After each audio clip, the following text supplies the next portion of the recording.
कहानी की शुरुआत होती है साल 1944 से, जहां वर्ल्ड वॉर 2 के दौरान दो फाइटर पायलट्स एक दूसरे के खून के प्यासे हैं। लड़ाई के दौरान एक प्लेन क्रैश हो जाता है और उसका पीछा करते हुए दूसरा पायलट भी वहां पैराशूट की मदद से लैंड करता है। दोनों वहां पहुंचकर हाथापाई करने लगते हैं। प्लेन के क्रैश होने और उनकी लड़ाई से जो शोर पैदा होता है, इसको सुनकर वहां एक बहुत बड़ा गोरिल्ला आता है और उन दोनों पर हमला कर देता है। वे दोनों बड़ी मुश्किल से अपनी जान बचाकर वहां से भागते हैं। इसके बाद कहानी आगे बढ़ती है और अब साल है 1973 का, जहां अमेरिकी एजेंसी मोनार का हेड, जिसका नाम बिल रैंडा है, अमेरिकी अधिकारी से एक मीटिंग करता है। वो इस मीटिंग में बताता है कि 2 दिन पहले सैटेलाइट की मदद से एक नए आइलैंड की खोज की गई है, जो साउथ पैसिफिक ओशन में है, जहाँ पे अपार खनिज संपदा, प्राकृतिक गैस, पेट्रोल वगैरह हो सकते हैं। ये आइलैंड दुनिया के नक्शे पर अभी कहीं नहीं है। यदि हम वहाँ पहले नहीं पहुंचे तो कोई और देश हमसे पहले पहुंच सकता है। काफी सोचने समझने के बाद सीनेटर उसे आइलैंड पर एक मिशन भेजने की परमिशन दे देता है। बिल रैंडा मिशन के लिए एक टीम बनाता है, जिसमें यूएस आर्मी का कर्नल पैकार्ड अपने 15-16 आदमियों की एक टीम के साथ है, जिसके पास हेलीकॉप्टर्स और ढेर सारा गोला बारूद भी है। ब्रिटिश स्पेशल एयर सर्विस से कैप्टन जेम्स कॉनराड और एंटी वॉर फोटोग्राफर वीवर भी शामिल है।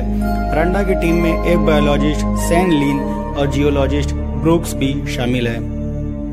ये सभी बैंकॉक में इकट्ठा होते हैं और वहां से एक बड़ी सी शिप के द्वारा आइलैंड के लिए निकल जाते हैं। शिप में बिल रैंडा और ब्रूक्स टीम को प्लान समझाते हैं। वे बताते हैं कि आइलैंड पर हम कम वजन के हल्के बॉम्ब्स गिराएंगे, जिससे हमें वहां की जमीन और बाकी जानकारियां मिल सकेंगी।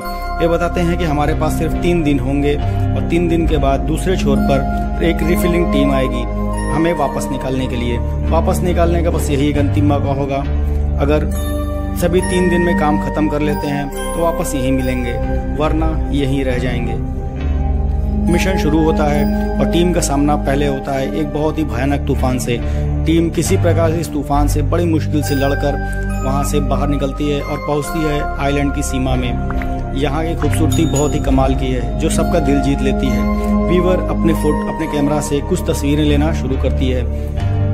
इधर रैंडा के आदमी जमीन पर जानकारियां इकट्ठा करने के लिए आसमान से बम गिराना शुरू करते हैं। वे थोड़ी देर में ही कई सारे धमाके करते हैं। ब्रूक्स रैंडा को बताता है कि हमें यहाँ कुछ नहीं मिलेगा, यहाँ की जमीन में कुछ भी नहीं है।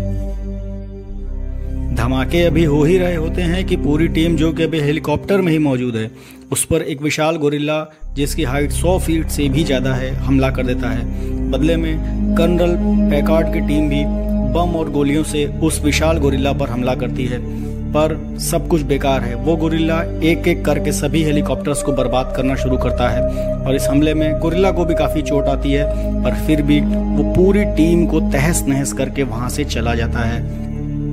अब पूरी टीम आइलैंड पर बिखर चुकी है। सब एक दूसरे से बिछड़ चुके हैं। कौन जिंदा है, कौन मर गया, किसी को कुछ पता नहीं। सब एक दूसरे को खोज रहे होते हैं। कर्नल के कई आदमी इस हमले में मारे जाते हैं, जिससे कर्नल उस गोरिल्ला के खून का प्यासा हो जाता है और उससे बदला लेने की ठान लेता है। दरअसल ये सारे सैनिक वियतनाम वॉर के सैनिक थे, जो लंबे समय से अपने घर नहीं गए थे। इस मिशन के बाद कर्नल ने उनको उनके घर भेजने का वादा किया था, जो अब कभी पूरा नहीं होगा। मिशन अब यहाँ से 2 टीमों में बढ़ जाता है। एक में कर्नल और उसके साथी हैं, जिनके साथ बिल रैंडा और 1-2 लोग भी हैं, और दूसरी टीम है कोनार्ड, वीवर और बाकी 2 साइंटिस्ट की। कर्नल को उसका आदमी बताता है कि अब हम 7-8 लोग ही बचे हैं। वे सैटेलाइट फोन के जरिए अपने एक आदमी को खोज निकालता है, जो अभी जिंदा है। इस आदमी का नाम चैपमैन है, जिसके हेलीकॉप्टर में ढेर सारा गोला बारूद अभी बाकी है। कर्नल अपने आदमियों के साथ चैपमैन को खोजने के लिए निकल जाता है, लेकिन रास्ते में एक बहुत ही बड़ी विशालकाय मकड़ी का उनका सामना होता है, जिससे लड़ने में कर्नल के और भी कई आदमी मारे जाते हैं। अब कर्नल आग बबूला हो जाता है और रैंडा के सिर पर गन लगा देता है और सब सच बताने को कहता है। रैंडा बताता है कि वो इस गोरिल्ला के बारे में पहले से ही जानता था। उसने कई बार लोगों को बताया, पर किसी ने उसका यकीन नहीं किया। वो बताता है कि साल 1934 में जब एक शिप यहाँ फंस जाता है, जिस पर सवार सभी लोग इस गोरिल्ला के शिकार हो जाते हैं, सिर्फ एक यही आदमी जो जिंदा बचाया जा सका था, जिसका नाम बिल रेंडा था। कर्नल फिलहाल तो उसे छोड़ देता है और चैपमैन को खोजने के लिए आगे बढ़ता है। इधर कोनार्ड और वीवर की टीम अपनी बचाते हुए एक झील के पास से गुजरते हैं, जहां उनका सामना एक बहुत ही बड़ी बुल से होता है। इस बुल के बहुत बड़े बड़े सींग होते हैं, पर वे उन्हें कोई नुकसान नहीं पहुंचाता। वे आगे बढ़ते हैं और कोनार्ड की टीम आगे बढ़ते हुए एक खंडहर जैसी जगह पे पहुंचते हैं, जो कि इंसानों द्वारा बनाई गई लगती है। जैसे ही वे वहां पहुंचते हैं, वहां के आदिवासी कबीले के लोग उन पर हमला कर देते हैं। इससे पहले कि वो कुछ नुकसान पहुंचाते, एक बूढ़ा अमेरिकी व्यक्ति जो कि सोल्जर के कपड़े पहना हुआ था, वहां पहुंचकर उन्हें रोक लेता है। पूरी टीम ये सब देखकर बिल्कुल हैरत में पड़ जाती है। वो आदमी बताता है कि वो एक अमेरिकी सैनिक है जिसका नाम मार्लो है। साल 1944 से यहाँ फंसा हुआ है। वो बताता है कि 1944 में वर्ल्ड वॉर 2 के समय एक जापानी सोल्जर से लड़ते हुए उसका प्लेन यहाँ क्रैश हो गया था। जापानी सोल्जर का नाम गनपाई था। गोरिल्ला से उन दोनों की जान इन आदिवासियों ने ही बचाई थी। वो बताता है कि आदिवासी यहाँ हजारों साल से रहते हैं और इनको कुछ नहीं चाहिए। ये शांति से जीते हैं, ये कुछ नहीं बोलते, पर मार्लो उनके इशारे समझता है। ये लोग आइलैंड के किनारे पर बांस से बनी एक दीवार के उस पार रहते हैं। जब कोनार्ड टीम पर हमले के बारे में बताता है तो मार्लो आगे बताता है कि उस विशाल गोरिल्ला का नाम कॉन्ग है। इन लोगों को कॉन्ग से खतरा नहीं है। इस आइलैंड पर कई खतरनाक जीव पाए जाते हैं, जिसमें से एक है खोपड़ी राक्षस। यह नाम उन जीवों को मार्लो ने ही दिया है क्योंकि वे छिपकली की तरह दिखते हैं और बहुत ही भयानक हैं, और वे किसी को भी मार के खा जाते हैं। कॉन्ग उनसे इन लोगों की रक्षा करता है। वो अपनी प्रजाति का अकेला बचा है। अगर वो नहीं रहा तो ये खोपड़ी राक्षस सब कुछ खत्म कर देंगे। इसलिए ये लोग कॉन्ग को भगवान मानते हैं और उसकी पूजा करते हैं। वो यहाँ का किंग है, इसीलिए उसका पूरा नाम है किंग कॉन्ग। ये बताता है कि जब तुम लोगों ने बम बरसाए तो वो खोपड़ी राक्षस जमीन से बाहर आ गए और वो ऊपर आकर के हमला करने लगे, इसीलिए कॉन्ग को बीच में आना पड़ा। इधर चैपमैन, जिसके पास गोला बारूद है, वो एक नदी के किनारे पानी पी रहा होता है। तभी वहां कॉन्ग आ जाता है। कॉन्ग को भी चोट लगी थी, इसलिए वो अपने घाव पर पानी लगाता है। तभी एक बहुत बड़ा ऑक्टोपस कॉन्ग को अपने पंजों में जकड़ लेता है। कॉन्ग और ऑक्टोपस के बीच में जबरदस्त फाइट होती है, लेकिन आखिरकार कॉन्ग जीत जाता है। वो ऑक्टोपस को मार देता है और उसको एक नूडल की तरह खा जाता है। ये सब देख के चैपमैन डर जाता है और उसे अब समझ में आ जाता है कि इस आइलैंड पे उसकी अब मौत किसी भी समय हो सकती है। इधर मार्लो केनराड की टीम को आदिवासियों के साथ शरण दिलवाता है। केनराड उससे वादा करता है कि वो उसे यहाँ से बाहर जरूर निकालेगा। मार्लो बताता है कि वो और उसका साथी गनपाई कई सालों तक यहाँ रहे। वे साथ निकलना चाहते थे यहाँ से, पर गनपाई कुछ साल पहले ही मर चुका है। मार्लो उसकी तलवार को साथ लेता है और टीम को अपनी फ्लाइट दिखाता है, जो 1944 में यहाँ पे गिरी थी। उसके कई सालों तक मेहनत की कि इसको एक स्टीमर के रूप में बदल दे। वो बोलता है कि अगर तुम लोग इसको पानी के जहाज पे पानी पे चला सको तो वे लोग यहाँ से निकल सकते हैं। केनराड याद दिलाता है कि 3 दिन के बाद एक टीम दूसरे छोर पर मिलेगी। यदि हम पहुँच गए तो यहाँ से निकल सकते हैं। वे सब मिलकर जहाज को ठीक करने में लग जाते हैं। गोरिल्ला से बचने के बाद चैपमैन अपने परिवार के नाम एक आखिरी खत लिखता है और हेलीकॉप्टर के पास एक पेड़ पर चाकू के सहारे गाड़ देता है। उसे लगता है कि किसी भी समय उसकी मौत हो सकती है। तभी उसके ऊपर एक लकड़ी के रंग के दिखने वाले विशाल टिड्डा हमला कर देता है। वो किसी तरह टिड्डे से अपनी जान बचाता है, पर जैसे ही वो पीछे घूम कर देखता है तो एक खोपड़ी राक्षस वहां खड़ा होता है जो उसे तुरंत मार देता है। इधर केनराड और वीवर की टीम मार्लो के साथ मिलकर उस जहाज को ठीक कर लेते हैं और दूसरे छोर पर पहुंचने के लिए निकल पड़ते हैं। तभी आसमान से उड़ते हुए विशालकाय पंछियों में से एक उनके एक साथी को उठा ले जाते हैं और मार डालते हैं। केनराड की टीम को रेडियो फ्रिक्वेंसी पर पैकार्ड से संपर्क मिल जाता है और वे उसे फायर सिग्नल देते हैं और दोनों टीम मिल जाती है। काफ़ी बहस के बाद वे चैपमैन की तलाश में आगे बढ़ते हैं। मार्लो उनको रास्ता बताता है। रास्ते में उनको कॉन्ग के माँ बाप का विशाल कंकाल दिखता है। उनको इन कंकालों के बीच में से जाना है। वे आगे बढ़ते हैं। जैसे ही वो बीच में पहुंचते हैं तो खोपड़ी राक्षसों का एक झुंड उन पर हमला कर देता है। एक बार फिर कर्नल के कई सारे सिपाही मारे जाते हैं और बिल रेंडा भी मारा जाता है। लड़ाई के दौरान एक खोपड़ी राक्षस उल्टी कर देता है। जिसमें से एक कंकाल का सिर बाहर गिरता है, जिसमें चैपमैन का लॉकेट भी होता है। केनराड समझ जाता है कि चैपमैन अब मर चुका है।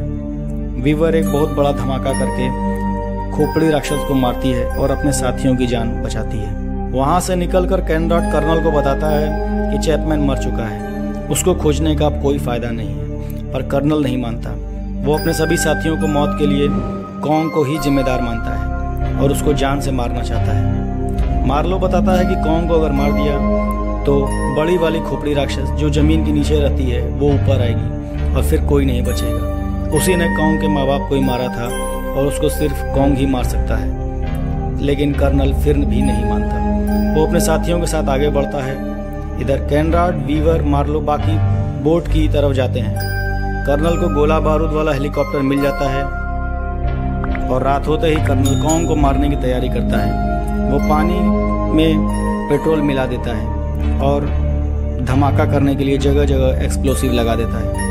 इधर केनराड और टीम बोट की तलाश में एक ऊंची पहाड़ी पर चढ़ते हैं जहां से उन्हें बोट दिख सके। वीवर एक फोटो खींच रही होती है कि तभी वहां पे कॉन्ग आ जाता है। वो उनको कोई नुकसान नहीं पहुंचाता, वो शांत है। वीवर और केनराड कॉन्ग के पास जाते हैं। कॉन्ग की आंखें बहुत कुछ बोलना चाहती थीं, मानो वे कुछ कहना चाहती हों। वीवर उसके चेहरे को छूती है और उसे एहसास होता है कि कॉन्ग ने जो किया अपने लोगों की जान बचाने के लिए किया। ये सोचकर कि कर्नल कॉन्ग को मारने वाला है, वीवर की आंखों में आंसू आ जाते हैं। तभी थोड़ी दूर पर धमाका होता है जो कर्नल ने किया था ताकि वो कॉन्ग को फंसाकर मार सके। वीवर और केनराड टीम के पास वापस आते हैं। वो ब्रूक्स और लीन को बोट के पास जाने के लिए कहते हैं। मार्लो भी कॉन्ग को बचाने के लिए केनराड और वीवर के साथ जाता है। कर्नल के धमाके सुनकर कॉन्ग वहां पहुंचता है और जैसे ही कॉन्ग झील के बीच में पहुंचता है, कर्नल एक मशाल झील में फेंकता है। पूरी झील में पेट्रोल मिला हुआ था और पूरी झील में आग लग जाती है और कॉन्ग उसमें जलने लगता है। कॉन्ग पूरी तरह आग से गिर चुका है। वो तड़पता है और वहीं बेहोश हो जाता है। उसे हराकर कर्नल बहुत खुश होता है और अपनी जीत समझता है। कर्नल और उसके साथी बेहोश कॉन्ग को बमों से उड़ाने की तैयारी कर रहे होते हैं कि वहां पे वीवर और केनराड और मार्लो आ जाते हैं। वे कर्नल के साथियों पर निशाना लगाते हैं और कॉन्ग को छोड़ने के लिए बोलते हैं, पर कर्नल नहीं सुनता। वो कहता है कि मैं अपने साथियों का बदला लेकर रहूंगा। कर्नल बम को ऑन कर रहा होता है कि उसका साथी कर्नल को ही निशाने पर ले लेता है। इससे पहले कि कर्नल बम नीचे रखता, बड़ी वाली खोपड़ी राक्षस वहां आ जाती है जिसके बारे में मार्लो ने बताया था, जिसे देखकर कर्नल के बाकी सभी सिपाही, मार्लो, वीवर, केनराड सभी वहां से भाग जाते हैं। पर कर्नल बम को ऑन करने लगता है, पर बम फटता इससे पहले ही कॉन्ग होश में आ जाता है और इस बार वो सबसे पहले कर्नल को ही खत्म कर देता है। खोपड़ी राक्षस और कॉन्ग की लड़ाई शुरू होती है, पर कॉन्ग फिर बेहोश हो जाता है और खोपड़ी राक्षस टीम का पीछा करने लगती है। टीम जंगल में छुपी होती है और सुबह का इंतजार करती है। धीरे धीरे सुबह होने लगती है। ब्रूक्स और लीन बोट के पास अपने साथियों का इंतजार कर रहे होते हैं। टीम भागते हुए गलत किनारे पर पहुंच जाती है। केनराड वीवर को पहाड़ी पर चढ़कर फ्लैश फायर देने के लिए बोलता है। वीवर पहाड़ी पर चढ़ने जाती है। खोपड़ी राक्षस उनका पीछा करते हुए वहां तक पहुंच जाती है और टीम के एक और साथी को मार देती है। अब केनराड को मारने वाली होती है, तभी वहां आ जाता है कॉन्ग जो पत्थर से हमला करता है। यहाँ दोनों में जबरदस्त लड़ाई शुरू होती है। कॉन्ग उसका जबड़ा पकड़ के तोड़ने की कोशिश करता है और खोपड़ी राक्षस बार बार उसके गर्दन पे वार करती है। कॉन्ग उसको कई बार पटकता है पर वो हर बार बच जाती है और इसी बीच वीवर पहाड़ की चोटी पर पहुंचकर फ्लैश फायर करती है जो ब्रूक्स देख लेता है। खोपड़ी राक्षस अपने पंजों से कॉन्ग के चेहरे को नोचने की कोशिश करती है। कॉन्ग उसे दूर फेंक देता है। कॉन्ग एक पेड़ उठाता है और उसकी झाड़ को अपने हाथों से साफ करके उसे एक डंडे में बदलता है और इससे खोपड़ी राक्षस के जबड़े पर जबरदस्त हमला करता है। पर वो कॉन्ग को एक पुरानी बोट पर ढकेल देती है जिससे कॉन्ग गिर जाता है।